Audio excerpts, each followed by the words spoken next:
And what you read, get the Radio Times. As we speak. Why did you look at me when you said throbbing? I've heard about the old Carry on. war wound. With I still believe in you, you better believe. Cliff Richard.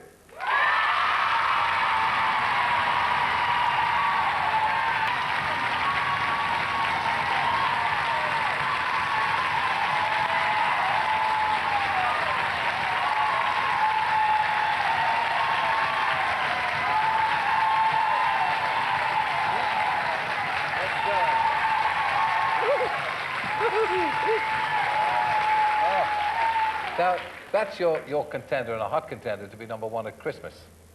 Well, anybody that releases a record now is a contender. It's just that you just hope that no one else has got one better than you. Yeah. Can I ask you, when I first heard you sing that, because of course I've got the single, it said... When it says I believe in... I thought it said I believe in Superman, Santa Claus and volleyball. Right. It's my diction. Oh, sorry. Pardon? Pardon? Right, yes. Oh, he's deaf as well. Timing. It's Superman, Santa Claus, and the World of Oz. Oh, right. In fact, funny enough, I tried to get the writer to change the lyric because having had a lot of Christmas... To Volleyball. Well, that would have been a great idea. It's a good word, that, Volleyball. Nice at Christmas, too, Volleyball. But they wouldn't change it because they said nothing else fits because they were trying to bring out the fact that all these legendary characters had let him down, but his one love didn't. So, right. I mean, I had to agree because I knew that some people would think Santa Claus, it's a Christmas song, which of course it's not. Because I mentioned Superman, it's not about comics.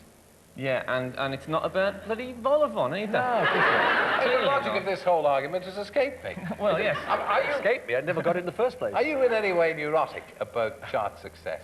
I mean, does it mean as much to you now as it used to? Yeah, I'm not neurotic about it, but I mean, obviously, I don't make records to go to number. I try to explain to the fans every night in these concerts that anybody that makes a record does not aim at 30, 20, 10, or even 2. Of course. You aim at 1. The hard fact of life is, though, that you miss most of the time. But at Christmas seems to be very important to you. I mean, well, Christmas to have a yeah. hit at Christmas is important to you. Do you know, Terry, I've released records between October and December for 34 years and only hit it 4 times at Christmas.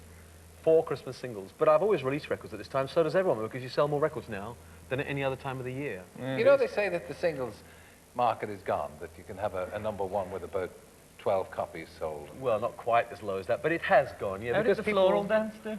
The floral dance. The floral dance went to number 15 in the charts when you had to sell a lot of records. Yeah, yes, it would be #1 easily now. You, what? No problem. Now, well, I mean, get Rod Stewart to record it. Yeah. We got Rod Stewart coming on next week. He's going to be fighting you for Christmas. Oh, he is. Well. Yeah, he's on the Waltzing Matilda thing, isn't he? Yes. Yeah. That's what I mean. Get him to do the floral dance we can't miss. The Daily Mirror once said about you, and I've changed the topic. You may have noticed that. Is this boy too sexy for TV? What, then or now?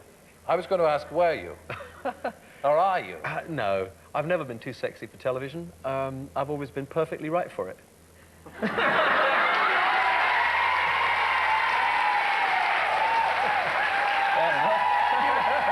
Do you still... I mean, there are people who find you sexy. There's no question. But Terry, believe it or not... There are none of them in tonight. Well, Frank, there are people that find him sexy. Now you're being ridiculous. Yeah. You're only being silly now. You've had one too many, Anyway, I think. you're too thin. You're too thin, Cliff. I'd like to see you put a bit of weight on. What? Oh. I would. I'd like to... Did you think he's too thin? I did weigh about 7 pounds more when I started my tour, but I always lose weight. Actually, he looks a lot thinner now. He's sitting next to you.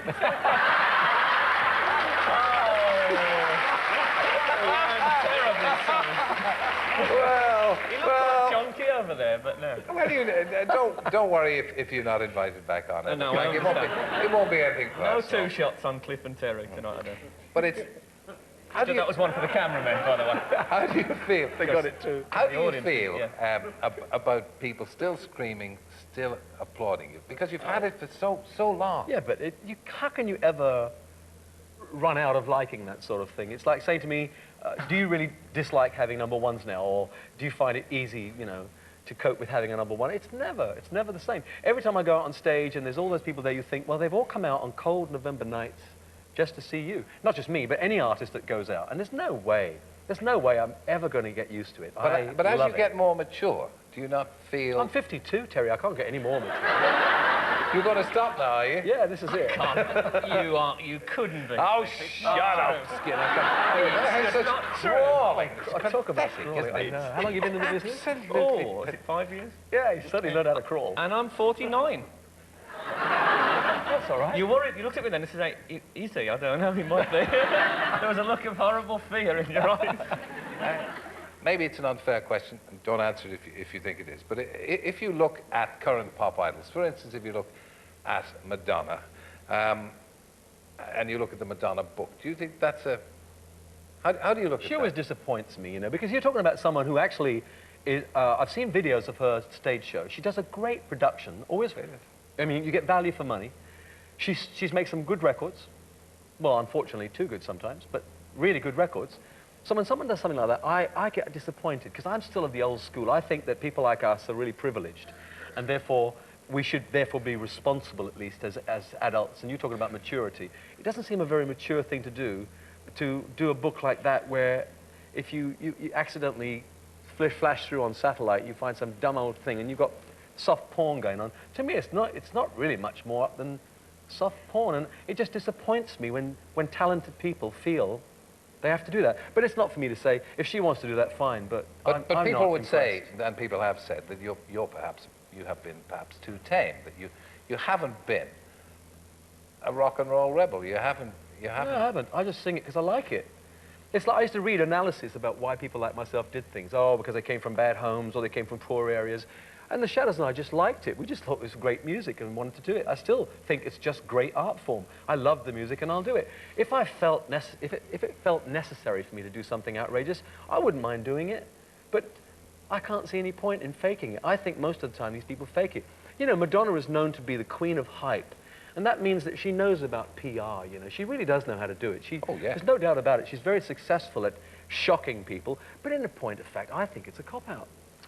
You started out fairly wild, didn't you? Because I've seen some publicity shots of you looking very sort of mean, still look like moody. that. Well, yeah. I mean, Was that Tommy Cooper? No, yes. it's you. But, you know, the hooded eyes, that sort of the drooping, greasy Yeah, hair the lip. You used to do the necessary, lip. when You it's can still do that lip, can't you? Espresso Bongo. Yeah, but that was was a me bit of trying to a look like crazy Elvis. wild film. It's not, it's just, I mean, Espresso Bongo was funny. I was acting a part, wasn't I? Yes, but It was actually playing a part. It was quite sort of, it was quite a heavy film, wasn't it? In its Espresso time, Bongo. it probably was. But there again, if you do what comes naturally, it usually fits into whatever's happening around you. I mean, I make my records now, and you hear them on the radio, and you think, well, it sounds the same, not the same, but technically, it's acceptable alongside everybody else's, and so therefore, the image I am now is exactly how I feel about life, about my music, and I'll do it. For me, it would be almost too easy to try to shock. Can you imagine how easy it would be for me to shock? One video would do it. Yes, that's true. Come on, let's make it.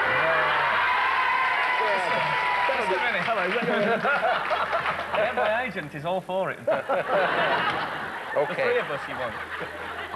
Then we've started a terrible rumour. Regretfully, we must go. In days long past, my next guest dominated football grounds and the back pages of the papers like no one before him or since.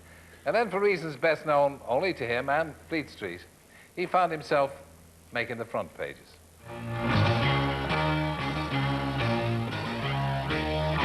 Missed again. What a player this boy is. He's got another.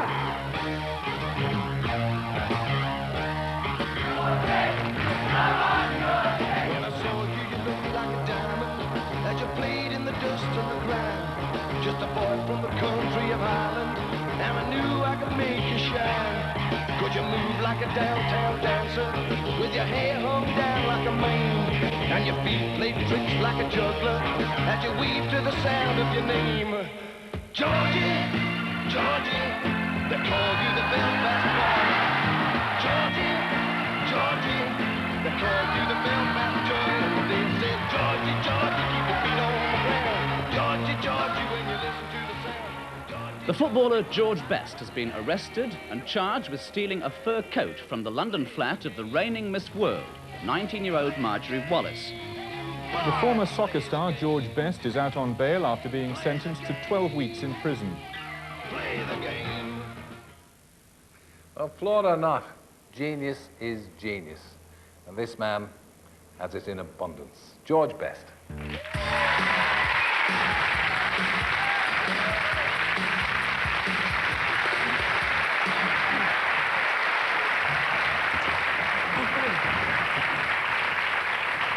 Now, George, at the risk of not being a gentleman, the last time we met... Do you remember that? Do I remember it? I don't.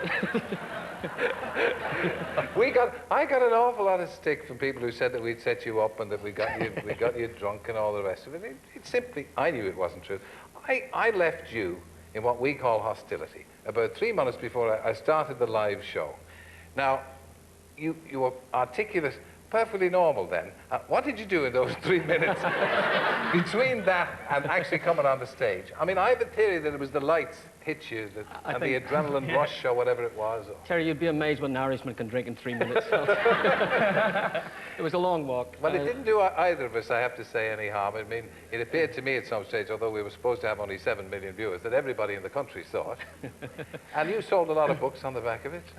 Yes, I suppose, looking back, it was probably the best thing I ever did. But Yeah. I regret it. My father didn't speak to me for a long, long time. Really? Yes, because I do hundreds and hundreds of interviews and TV, radio stuff. Of course you do. And I've turned up a few times, not quite compos mentis, but that was the worst. But as you say, I didn't do it deliberately? No, not at all. I mean, no. to sell the book? No, not at all. See, a lot of people say that to me as well. Yeah. I mean, you set Terry up, and I know that, as you say, they've said the same to you, but no way. I mean, it's just, I think you get that fine line, don't you, between sobriety and being absolutely...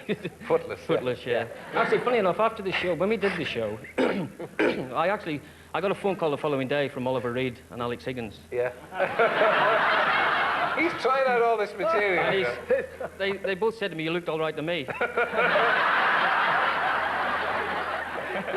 This is part of this man's new career as a stand-up act, as a stand-up comedian and an after-dinner speaker. That's how you make a living now. Someone asked me once, George, you know, all the money you were earning in those days, it was terrific amount of money in comparison. You know, what did you do with it? So I said, well, I spent it on women and horses and dogs and casinos and fast cars. I said, and most of it I squandered, though. You know, over the years, when I've been playing football, I've had this reputation of going missing. Miss United Kingdom, Miss England. Did anyone see the Terry Wogan show that I did? Yeah. I wish I'd have seen it. The only good thing about it was that Omar Sharif, who was on with me, got engaged the next day to me. It's great fun. I enjoy it. It's a nice way of keeping in touch, and it's like anything. It's like if Cliff does a good show, you come off and the adrenaline's pumping. And I get the same. I mean, I do after dinners 500-600. You can't do that, though, if you drink. I do it better when I drink. Yeah, I know you've had this all your life, and certainly all your tremendous career. But do people still pick fights with you? But do still people come up to you and be aggressive to you? They do, unfortunately. I mean, that's part and parcel, I suppose, of gaining a reputation and also being a face. I had it just recently, a few weeks ago. I had to go to hospital. I was beaten up by 3 guys in the street, total strangers. For what? No, because of who I was. I mean, I was 50 yards from my home, and they took me to hospital. I had a brain scan, and they stitched my lips. And, right. You know, purely and simply because of who I was. But that's the unfortunate side of it, and I've got to put up with it. Yeah. Would you wish that you could have handled fame as well as Cliff did? Yes, I mean, obviously everyone has a different temperament. There's a lot of things I'd like to have changed, but having said that, the fact that my phone still rings and people still call me and ask me, this is the busiest I've ever been in my life, even busier than when I was doing the sort of stuff you saw, the commercials and stuff like that. So it's a big compliment to me that people do, at the end of the day, remember the football side of it, which is the bottom line. Of course, really. but people won't forget that ever. I remember Jimmy Greaves saying once that one of the main problems about being a top-class footballer, as you and Greavesy both were, was once you pack up, you can never, ever replace that berth again. And so the rest of your life is almost like being in mourning for that career. I mean, that's exaggerating a bit. But I mean, I think he said that the drink for him filled that gap that the football had filled before. I think, yeah, a lot of people fall into that trap. You think it's filling the gap. It's not really. It's because the following day, you know, if you think it's relieving the problems, it's just extending them, really. Greavesy's beaten it and is doing tremendously well. But you know the way, when you were famous, when you were cutting a dash and a swathe through the women folk of Europe, tabloids were quieter then. The world, Terry, the world. The world. Sorry, I'm underselling George here. Tabloids and papers were were less vindictive, less vitriolic then than they are now, you couldn't have lasted. If you'd come up now, for instance, it might have restricted you to your benefit, perhaps. Maybe, I don't know. I mean, obviously today, I mean, the one that everyone's talking about today is poor old Gaza, who's getting crucified. And they're writing more about him is off the field, antics or whatever you want to call it, than on the field. And here's a great, great talent.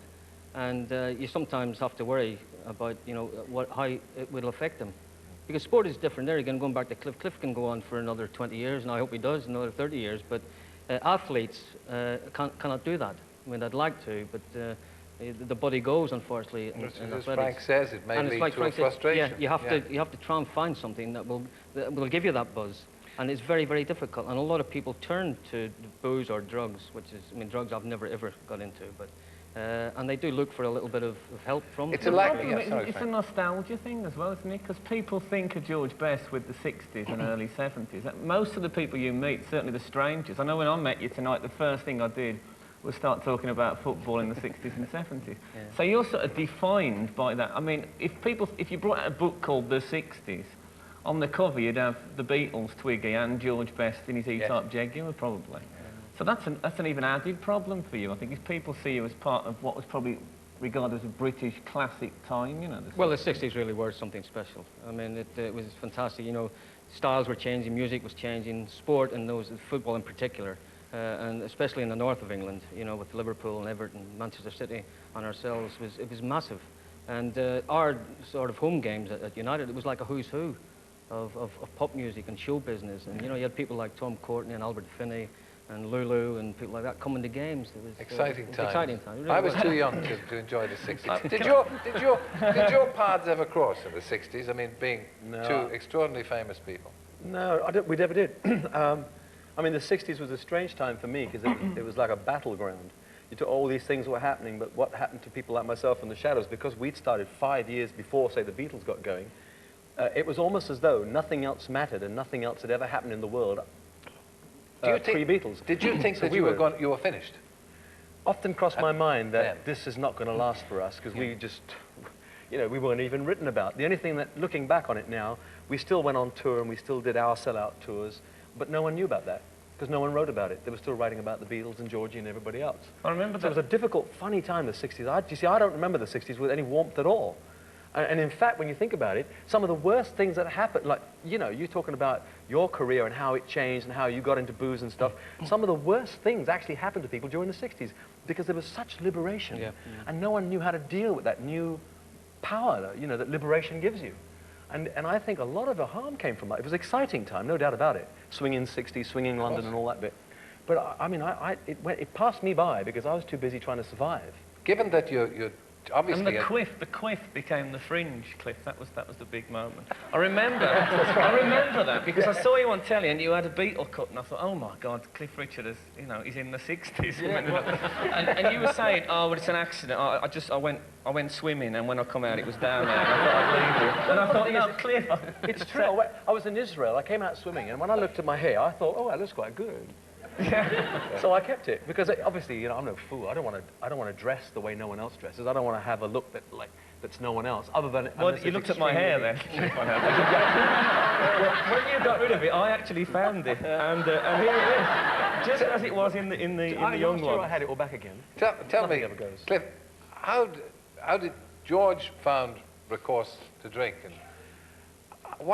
how did you let off steam? Do you ever do anything that fly off the handle, let off steam? My worst times is when I'm on stage and someone does something after 2 weeks, after having rehearsed it and everything, and this guy's getting paid to do a normal thing and he doesn't do it, and I get really angry. Not with him, I'll have a scream in the dressing room with one of my management say, but I've never felt it necessary, it's never depressed me or got me down so that I feel the need to be pumped up again. One of the things that people liked about George was the fact that he was a bit of a drinker and a womanizer and a bit... It's just not good enough. I liked it. Killed it.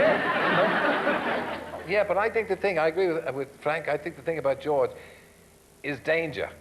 No, don't be dangerous, just be successful. I think he carries... Be good at what you do. But it's part of his success is that he's fallen over the edge, but he's clawed his way back. He might fall over again.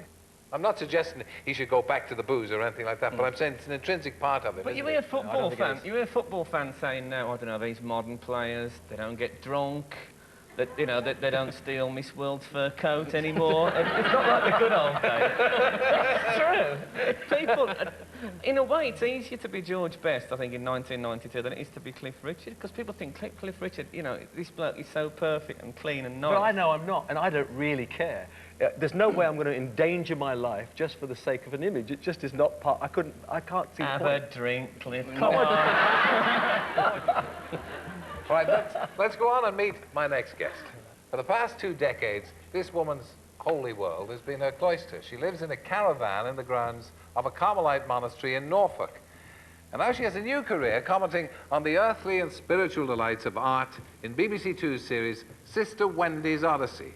Jove, however, disguised himself in various forms, and his success with Leda was because he disguised himself as a swan.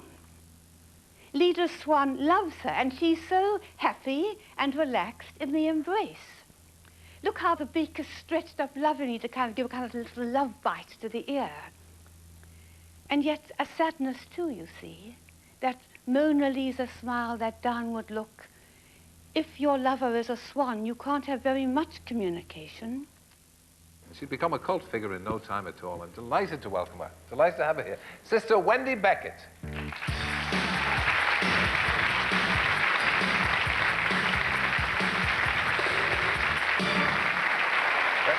Let me pull the chair out for you, sister. Now, I was just thinking there, it's new to you, all this kind of thing. I mean, do you like show business?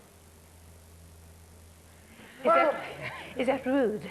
No, well, yes, it was. Well, I'm sorry. I like the people on show business. So that I could say, yes, I like meeting these admirable, all these geniuses, you know, that we've been hearing about this evening. That's nice. But I would rather be home in my caravan if I had the choice. I think we all would, actually. Yeah. Now, what you do on the television is you explain, as perhaps very few people have in the past, pictures to us. Well, may I slightly contradict you? No. Well, may I rephrase your question? You've obviously never seen this show yes, before. you may rephrase the question. I don't think it is a wonderful talent. I think everybody can do this, but they just don't realize they can. So my point is, if they see a fairly unintelligent, very ordinary, elderly woman doing this kind of thing, they'll say, I too can do that about art. And people will be going to the museums, looking at the stuff, and getting what I get, because I'll have shown them it doesn't need special gifts. You know, Germaine Greer Yes? didn't much like the way, because she said nuns or people who have led a sheltered, cloistered life can't really appreciate lusty paintings, overtly sexual paintings. Paintings of Hockney, Cézanne, Rubens. What would your answer to that be? Well, Being kind to Germaine Greer, of course. I'd like to make I'd like to make a 2-point answer. You've learned.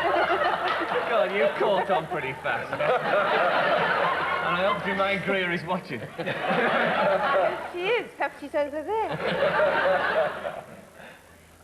First of all, I don't think we should put labels on anybody. All footballers are different. All singers are different. All...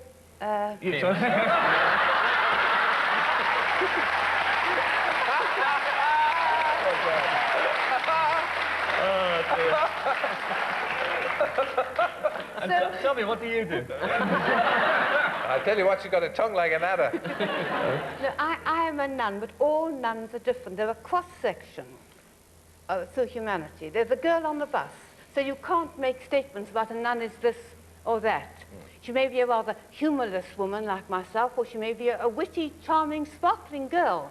They differ. So that's my first part of the answer. Second part of the answer, I forgot what the question was. Lusty painting. Tell me the question. The question was saying that you couldn't appreciate carnal paintings.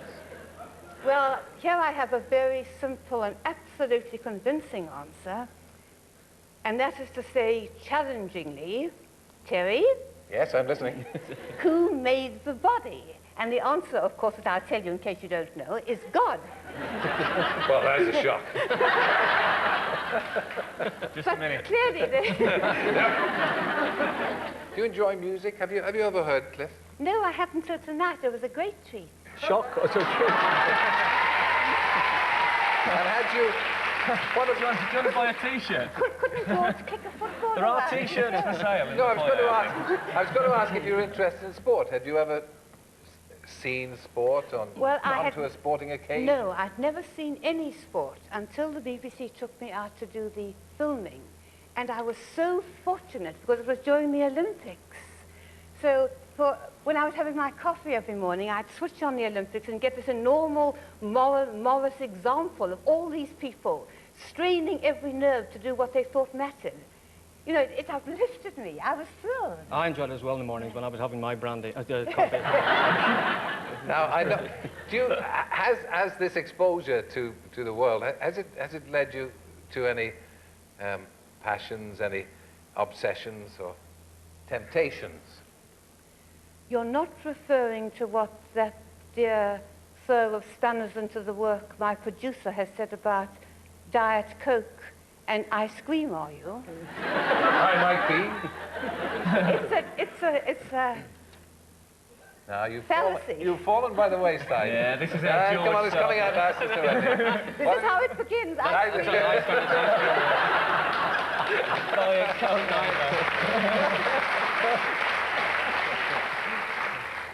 Just be careful. Yeah. I was thinking, Sister Wendy, does your order require you not to carry money with you? Do you carry any money with you? Well, I've borrowed some money to come up. I will be getting expenses, though, won't I, dear Tim? This is a rather... Hold on. No one mentioned expenses. No. No, they're not for you, Frank. Oh, well, that can't be right. It was a rather... You have to bring the caravan way. up the motorway. I was going to ask you if it was a detergent way of getting around the fact that I read somewhere also that Cliff has said that he takes out £35 a week, you put it in your back pocket and you never spend it. No, but I've got a credit card. I mean, the money's just there in case I get caught short, as they say. But in point of fact, these days, you don't really need to have cash on you as such, do you? I mean, it's just not necessary. Well, I thought you actually lived on 35 quid a week. That's what honestly, that's the way you understood it, wasn't it, Frank? I read that And they in an talk article, about worldly. I mean, come on. Well, it could How happen. do you buy your train ticket if you don't use your money? Expenses, I don't probably. use the train either. Oh, I see. I mean, no. Bicycle. I drive a car. Oh. Well, how do you pay for your petrol? I signed for that, local garage. Oh, I see. I just wondered, you're obviously a very spiritual person and also a good communicator. It's a sort of shame. Don't you wish that you could have become a priest? No. I wouldn't have wanted to be a priest. I was a teacher, I mean, and I wasn't much good at it. What do you think about women priests generally? Is that a good thing or a bad thing? Well, I think in years to come it will seem as ludicrous as women not being allowed to go to universities and not having the vote. You know, it's just a matter of time. We now no longer think that women are not equal to anything that is asked of men. And unless we see that God made man to grow and develop and to deepen his understanding, we're going to be stuck in a lot of first century attitudes. Well, that's how I see it. Yeah. Sister Wendy, can I... And that's one of the... And George, you've always been a keen feminist, I know. Have you any advice for George, Sister Wendy? George has led a dissolute life. There's no question. In fact, that's to overstate it. But he was a great footballer. That's no excuse for his behaviour, sure. No, but I don't see how, if you were leading a dissolute life, you'd have the physical strength to be good with the ball. Yes. Oh, good point. I never thought of that. I'll remember that. I knew that I've done something right.